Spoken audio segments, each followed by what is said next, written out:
Vamos a ver la palabra de hoy en Génesis capítulo 31, versos 1 al 9. Génesis 31, 1 al 9.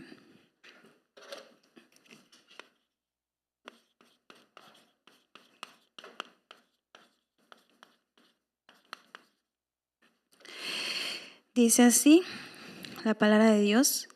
Y oía Jacob las palabras de los hijos de Labán que decían: Jacob ha tomado todo lo que era de nuestro padre, y de lo que era de nuestro padre ha adquirido toda esta riqueza. Miraba también Jacob el semblante de Labán, y veía que no era para con él como había sido antes. También Jehová dijo a Jacob: Vuélvete a la tierra de tus padres y a tu parentela, y yo estaré contigo.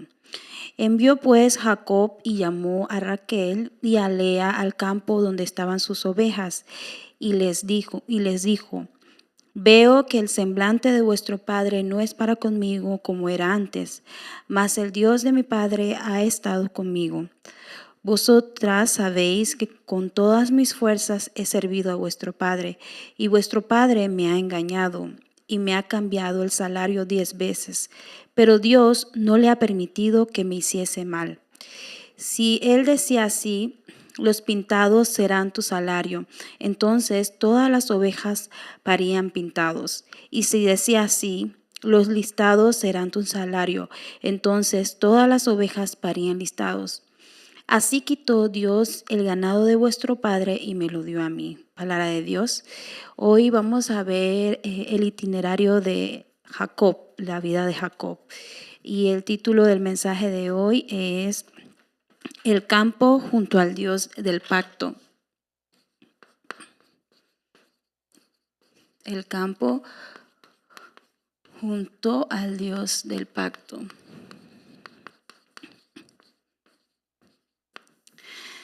En la introducción, nuestra fe debe estar completo en Cristo. Mi fe debe estar completo en Cristo. Todos los días tengo que personalizar y disfrutar el Evangelio. Es mi Evangelio. Primero, Cristo es suficiente. Cristo es suficiente. Gálatas 2:20, como dice: con Cristo estoy muerto, no crucificado, ya no vivo yo, mas Él vive en mí. Esta es nuestra confesión hoy en día, ¿no? Es suficiente solamente Cristo. ¿Eso qué quiere decir? Que yo debo disfrutar de esta fe mis 24 horas, es decir, toda mi vida. Y de esa manera debo desechar mis pensamientos, debo desechar mis incredulidades, porque ya Cristo es suficiente. Segundo, todo está en Él. Todo está en Cristo.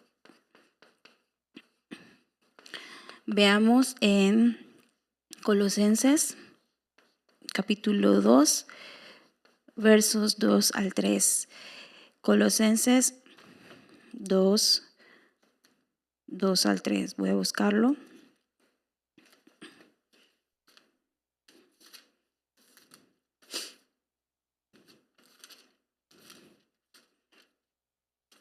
Dice así: para que sean consolados sus corazones unidos en amor, hasta alcanzar todas las riquezas de pleno entendimiento, a fin de conocer el misterio de Dios el Padre y de Cristo, en quien están escondidos todos los tesoros de la sabiduría y del conocimiento.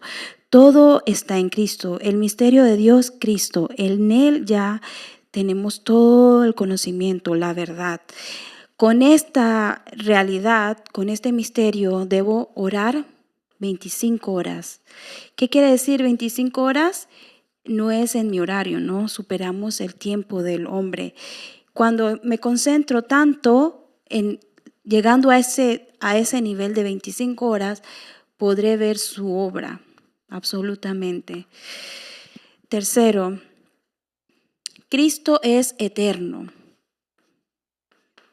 Cristo es eterno. Veamos en Hebreos 13:8. Hebreos 13:8.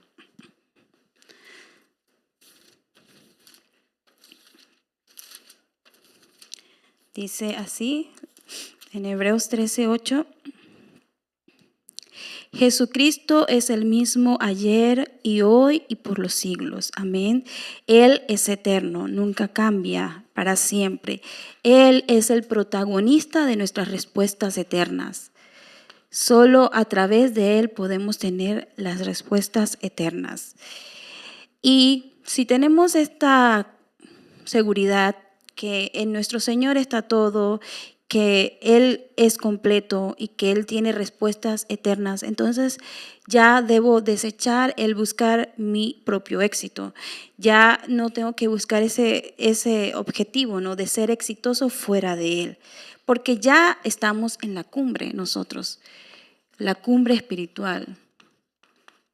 Esa es nuestra fe, que nosotros ya tenemos el éxito real que supera al éxito del mundo, ¿no? Porque ya el Señor está con nosotros, Emmanuel, todos los días que podamos renovar este pacto y disfrutarlo.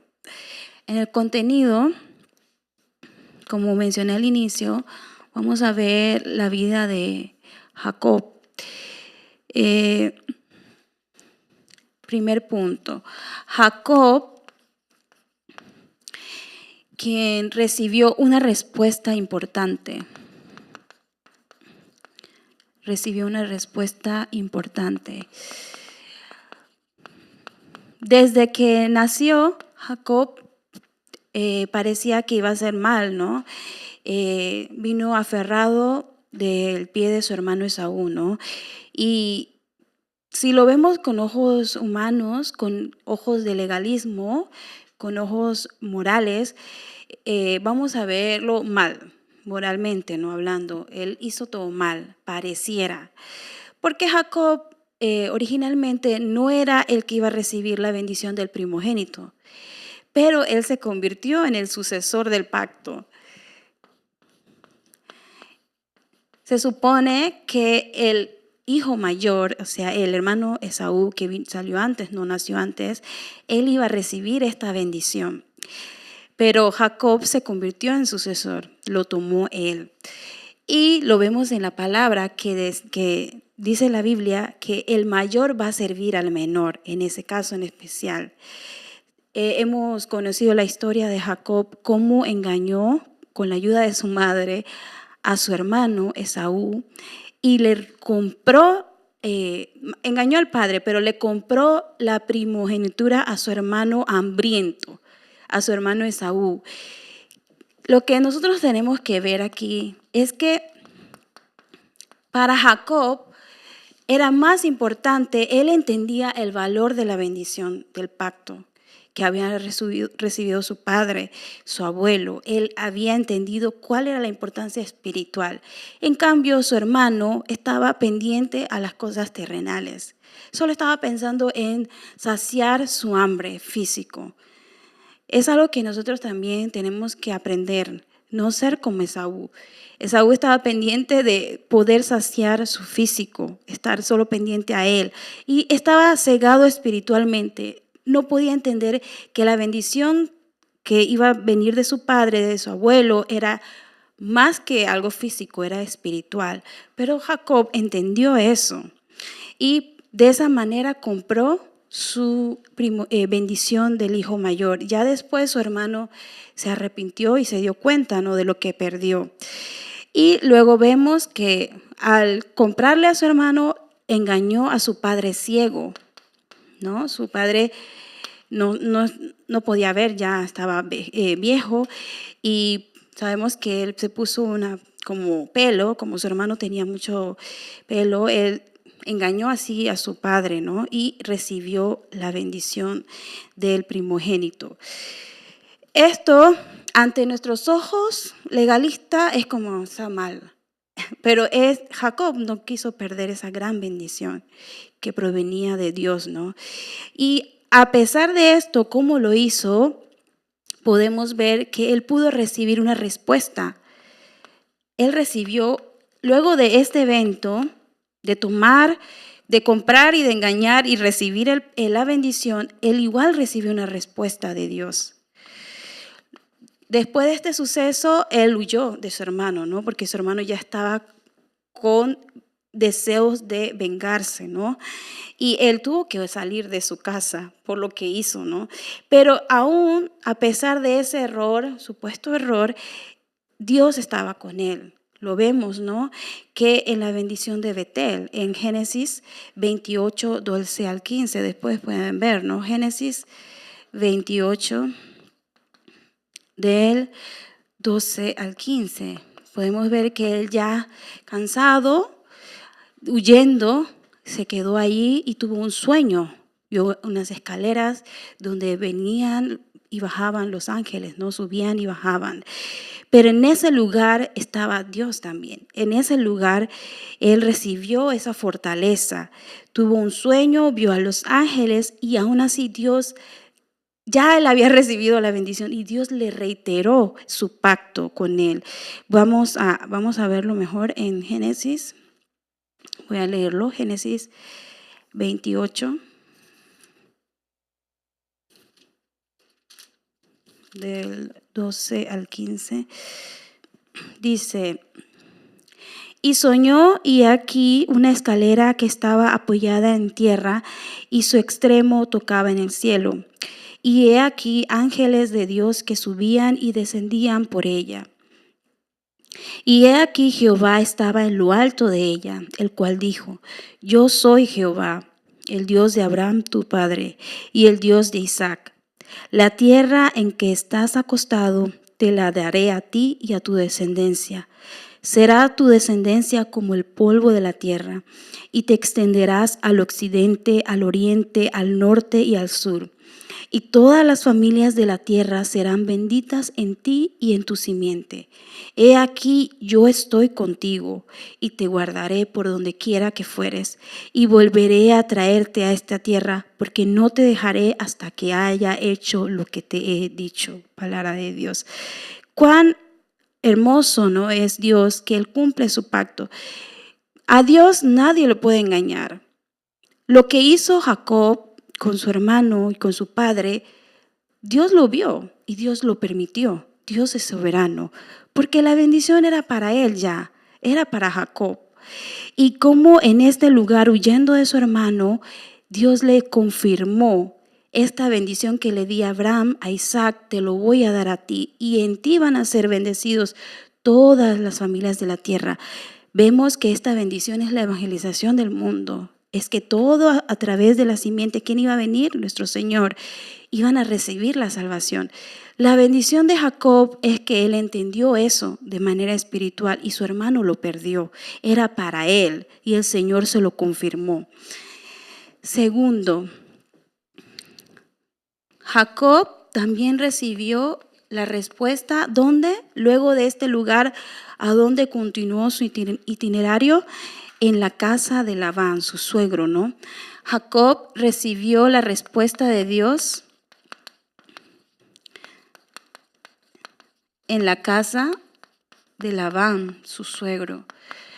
Sabemos que después de este evento llegó a un lugar y se encontró con sus familiares, ¿no? Con Labán. Y en ese lugar se enamoró, ¿no?, de Raquel. Pero viendo toda la historia, todavía no era el trayecto, tenía que pasar por esto.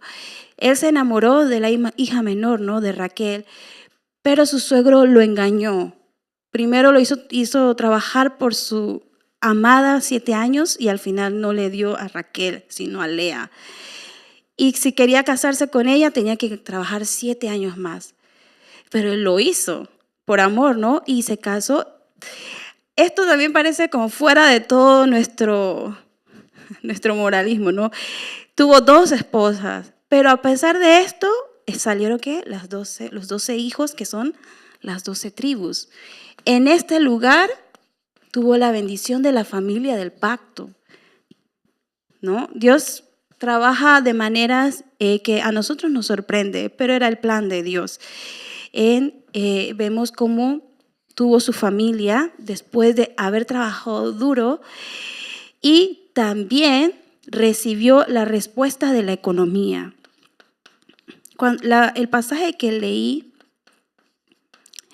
vemos que ya al final de haber pasado ese tiempo de trabajo duro con su suegro en la casa de Labán, que los hijos de Labán vieron cómo Jacob obtuvo todo, la economía, recibió todo el ganado, todo por su trabajo arduo, y estaban ya envidiándolo.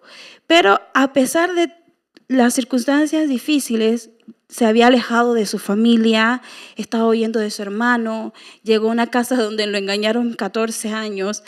Aún así, Dios estaba con él, así como con Isaac. La semana pasada recibí el mensaje de que Isaac llegó a un lugar y no dijo que Rebeca era su esposa, y por miedo a que lo mataran. Pero el rey enemigo, cuando se dio cuenta que sí era su esposa, fue donde Isaac y le dijo: ¿por qué hiciste eso? Si alguno de nosotros hubiera tocado a tu esposa, Dios a nosotros nos iba a castigar. Inclusive el pagano entendía que Isaac era una persona del pacto, y a pesar de que Isaac cometió el error, él sabía que él iba a recibir el castigo, no el hijo de Dios. Increíble, pero era la gracia de Dios. Y sabemos que cada vez donde iba Isaac habría un pozo y el enemigo se lo quitaba, pero llegó el pozo de Rehobot, y que nunca dejó siempre hubo agua, una bendición para siempre, eterna. Es increíble, la salvación es por gracia. Jacob parece que no se lo merecían. Abraham durante todo el tiempo dudó, hasta el final que se le llamó padre de fe. Increíble, es gracia de Dios. No es porque nosotros lo merecíamos, es el amor de Dios. Si nos escogió, porque así lo quiso. Y así lo vemos con esta familia, ¿no? Y porque de ahí, ¿quién iba a venir? Jesucristo. Era imposible que no iban a recibir, ¿no? Las bendiciones. Y durante todo ese tiempo también recibió la economía. Jacob dejó a su familia, dejó sus posesiones, dejó sus bienes, sus éxitos, y se aferró al pacto. Veamos en Génesis 32. Veamos, voy a ver si... Bueno, luego pueden ver en casa. Génesis 32, 1 al 32.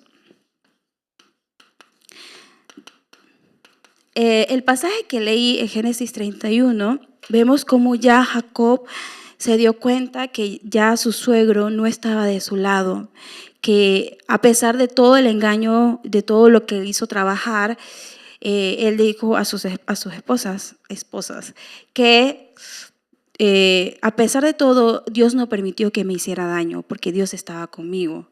Pero ya llegó un momento donde veo que puede pasar algo. Y entonces él decidió, porque Jehová le dijo: vuelve a tu tierra, sal de Harán y vuelve a tu pueblo, porque es allí donde tenía que cumplirse el pacto de Dios. Y él tomó su familia, tomó todo lo que había trabajado, dejó lo demás y se fue, camino de vuelta. Se aferró a la palabra de Dios. Ve al lugar donde yo te voy a mostrar. Vuelve a ese lugar. Ese es el campo donde está Dios. Es el campo que nosotros también hemos recibido, confirmando que es el lugar donde Dios nos está guiando, confiando así como Jacob de la palabra de Dios. Y camino a ese lugar de vuelta, escucha que su hermano Esaú tiene más de 400 personas con tal de vengarse, porque su hermano todavía tenía ese corazón de enojo, ¿no? De por qué me engañaste, me quitaste la bendición. Y Jacob, ¿qué hizo? Jacob dice que quedando solo en el río, él se aferró a la palabra de Dios, al pacto. ¿Y cuál fue la respuesta de Dios? Dios cambió el corazón de su hermano. Dios cambió el corazón de Saúl. En este pasaje, ¿no? Luego pueden verlo, confirmarlo. Génesis 33, 1 al 20. Génesis 33, 1 al 20, que habla de la reconciliación de Jacob y Esaú. Dios es el que lo hizo. Jacob no lo hizo porque su hermano lo iba a matar. Pero fue Dios que igual, a pesar de todo, protegió a su elegido. Y así se cumplió el itinerario del pacto en la vida de Jacob. Vemos que después de todo esto, ¿quién se levantó? Un José, ¿no? Y se cumplió hasta la venida de Cristo.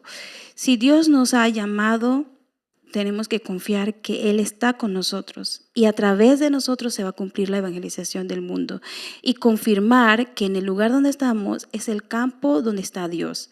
Oremos para que Él nos muestre el diseño de nuestro campo, el lugar, el método, ¿no? Conclusión, vamos a terminar, conclusión.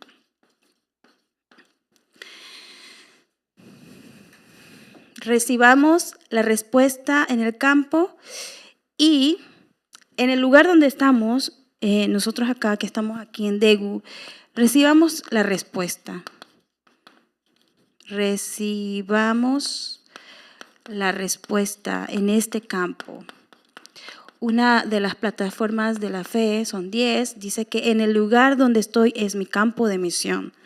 Este es el horario. Si estoy aquí es porque Dios quiere que esté aquí hasta cuando Él desee, ¿no? Es mi campo. Reciba la respuesta de Dios. Pero busca también ese nuevo campo donde Dios te está llevando. Ese nuevo campo donde el Señor, así como Jacob, mientras estaba en la casa de su suegro, allí se aferró al pacto y confió en Dios a pesar de todas las circunstancias. Y cuando Dios le dijo, ya es hora de ir a tu lugar, él fue a su nuevo campo, confiando solo en la palabra de Dios. Conclusión 1. Debemos cambiar el ser egocéntricos. Egocéntricos. Y ser dioscéntricos. Esaú solamente estaba pendiente de lo físico. Jacob puede que al inicio pudo que tenía otras intenciones, pero al final descubrió la bendición real y permitió que Dios fuera su centro. Que eso sea también nuestro estado, ¿no? No mi yo, porque si no caemos en ese pecado original, sino que Dios sea el dueño y que esté en control de todos los pasos y las decisiones que tomamos. Debemos orar aferrándonos al pacto, orar no aferrándonos a nuestros pensamientos, a nuestra realidad, nuestras circunstancias o sentimientos. Orar aferrándonos a la palabra del púlpito, a la palabra del día, de cada día, ¿no? Y no seguir el método del mundo. Lo que el mundo dice que es éxito, lo que el mundo dice que es felicidad, no es verdad. Ya la felicidad lo tenemos, que es Cristo, como lo vimos en la introducción. Cristo es suficiente, todo está en Él y Él es eterno. Así como Jacob, que también nosotros podamos ir en el itinerario junto con la mano de Dios, siempre en el lugar donde Él quiere que estemos, que siempre recibamos esa guía y esa confirmación en la palabra y en la oración. Vamos a orar. Padre Celestial, gracias. Tú obras de maneras que nosotros no podemos entender. Padre, porque tus pensamientos son más altos que los nuestros. Tus métodos son superiores, son perfectos. Tu voluntad es buena, agradable y perfecta. Señor, a cada uno de nosotros nos has llamado. Cada uno estamos en un diferente paso en nuestro trayecto, en nuestro itinerario, pero haznos confirmar a través de la palabra, a través de la oración, que estamos en el lugar donde tú deseas. Padre, guíanos, Señor, llévanos en el lugar donde está la corriente del pacto. No permitas que en algún momento dejemos de hablar de solo Cristo, de solo el reino de Dios y de solo el poder del Espíritu Santo. Amado Padre, que podamos ser estos evangelistas, discípulos tuyos que proclamen el evangelio original a las 46 naciones de Latinoamérica, a las tribus del mundo y a las 237 naciones, Señor. Padre, que se levante este movimiento de vida, que se levante el movimiento de la palabra, el movimiento de la oración y que haya una verdadera sanidad en nuestra vida personal, en nuestros campos y en nuestras naciones. Que no mezclemos el evangelio con humanismo, con misticismo, con buenas obras, que no tratemos de ayudarte, sino que fluyamos en el pacto, en tu itinerario. Gracias, Señor, confiamos que tú estás con nosotros. Durante esta semana, todos los días podamos meditar en el mensaje del púlpito, todos los días podamos disfrutar de nuestro tiempo contigo en la oración y que también todos los días seamos testigos ante las personas que tú pondrás. Danos la llenura de tu Santo Espíritu, haznos disfrutar 24, 25 y eternamente. Oramos en el nombre del Señor Jesucristo. Amén. Amén. Gracias.